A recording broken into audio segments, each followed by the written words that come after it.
দেখেন, আমরা শুধুমাত্র সমালোচক না, আমরা প্রশংসাকারীও। আমি বরাবরই বলি, আমি ব্যক্তিগতভাবে নির্দিষ্ট কোনো দলের পেইড এজেন্ট না, অথবা আমার কোনো ভীষণ নাই যে অমুক দলকে ক্ষমতায় নিতে হবে, তাদের পক্ষে একটা ন্যারেটিভ সৃষ্টি করতে হবে, বিপরীত দলকে অসম্মান করতে হবে। আমার কাছে যেটা আমার ক্ষুদ্র মস্তিষ্কে মনে হয় যে এটা সঠিক, আমি সেটার পক্ষে অবস্থান নেই। যখন সমালোচনা দরকার হয় করি, আবার যখন প্রশংসার দরকার হয় করি। আর সকল কিছুর পেছনে মূল যেই আমার কানেক্টিং পয়েন্ট, সেটা হচ্ছে বাংলাদেশ। যে কোনো সিদ্ধান্ত, সরকারে ডক্টর ইউনূস থাকুক, এনসিপি থাকুক, বিএনপি থাকুক, আওয়ামী লীগ থাকুক, যেই থাকুক, বা ইন্ডিভিজুয়ালি আলাদাভাবে ধরেন যে কোনো ব্যক্তি, সে যদি বাংলাদেশের জন্য কল্যাণকর হয় এমন কোনো কাজ করে, আমি তার পক্ষে অবস্থান নিচ্ছি। ডক্টর ইউনূসকে ধন্যবাদ। এবং আমাদের যিনি স্বাস্থ্য কি বলা হয়েছে, সরি স্বাস্থ্য উপদেষ্টা না, আমাদের বাংলাদেশের যে কি বলা হয়, আচ্ছা, আমরা বাংলাদেশের রাষ্ট্রদূত যিনি ছিলেন, ওনার নাম হচ্ছে আমানুল হক, নামটা পাইতে একটু লেট হয়েছে, ওনাকেও ধন্যবাদ দিচ্ছি। আপনি দেখেন, বাংলাদেশে আমাদের বড় লোকদের একটা কমন ইস্যু হচ্ছে এই দেশটাকে তারা ওই লেভেলে ডেভেলপ করে না যে লেভেলে প্রকৃতপক্ষে ডেভেলপ করা দরকার। যেমন চিকিৎসা খাদ্য, প্রতি বছর বিলিয়নস অফ ডলার পৃথিবীর বিভিন্ন দেশে আমরা খরচ করছি।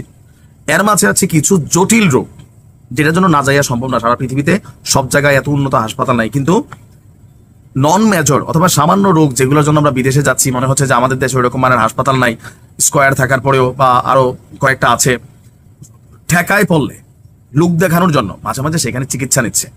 তো এই যে বাংলাদেশে একটা অত্যাধুনিক হাসপাতাল নাই, সেই হাসপাতাল নির্মাণ করবে আবার তুরস্ক।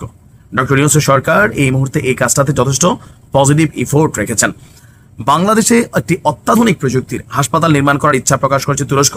দেশটির স্বাস্থ্যমন্ত্রী অধ্যাপক ডক্টর ক্যামাল মেসিস ওলুর সঙ্গে তুরস্কে নিযুক্ত বাংলাদেশের রাষ্ট্রদূত আমানুল হকের একটা বৈঠকে এই আলোচনা হয়েছে। গতকালকে আঙ্কারায়, তুরস্কের রাজধানী আঙ্কারায় বাংলাদেশ দূতাবাস থেকে এই বিজ্ঞপ্তি দেওয়া হয়েছে। বলা হয়েছে বিষয়টা শেখ হাসিনার আমল থেকেই আলোচনায় ছিল যে বাংলাদেশের তুরস্কের হাসপাতাল নির্মাণের একটা করার প্রকল্প, কিন্তু বাংলাদেশ সরকার পর্যাপ্ত জায়গা বরাদ্দ না দেওয়ায় হাসপাতালটি আলোর মুখ দেখেনি। এই জায়গাটাতেই রাজনৈতিক দলগুলোর সাথে আমার সমস্যা হয়। আরে ভাই, তুরস্ক একটা হাসপাতাল করবে, এই দেশে জায়গার অভাব আছে, কেন সরকার পর্যাপ্ত জায়গা দিল না? ধান্দা করছে আওয়ামী লীগ সরকারের সময়, মন্ত্রীরা বাটপারি করছে। যে ভূমিমন্ত্রী কয়েকশো বিলিয়ন ডলারের মালিক হয়ে গেছে। দেশের জন্য উন্নয়ন হবে, দেশের জন্য উন্নতি হবে, এটা ভালো চিকিৎসা কেন্দ্র তুরস্ক আগ্রহ প্রকাশ করছে, কিন্তু আওয়ামী সরকার ক্ষমতায় থাকতে এটাকে প্রসেসিং করতে দেয়নি বা এটাকে জায়গা দেয়নি। বিডার চেয়ারম্যান আশিক চৌধুরী সম্প্রতিকালে তুরস্ক গিয়েছিলেন, আপনাদের খেয়াল আছে তো?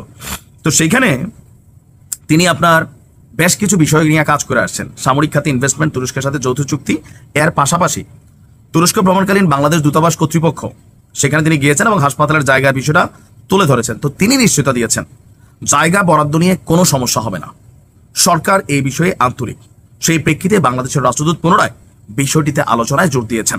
তো তিনি তুরস্কের স্বাস্থ্যমন্ত্রীর সাথে আলোচনা করেছেন এবং বলছেন শীঘ্রই একটি কমিটি গঠন করে পররাষ্ট্র মন্ত্রণালয়ের সাথে বিস্তারিত আলোচনা করে সিদ্ধান্ত নেওয়া হবে।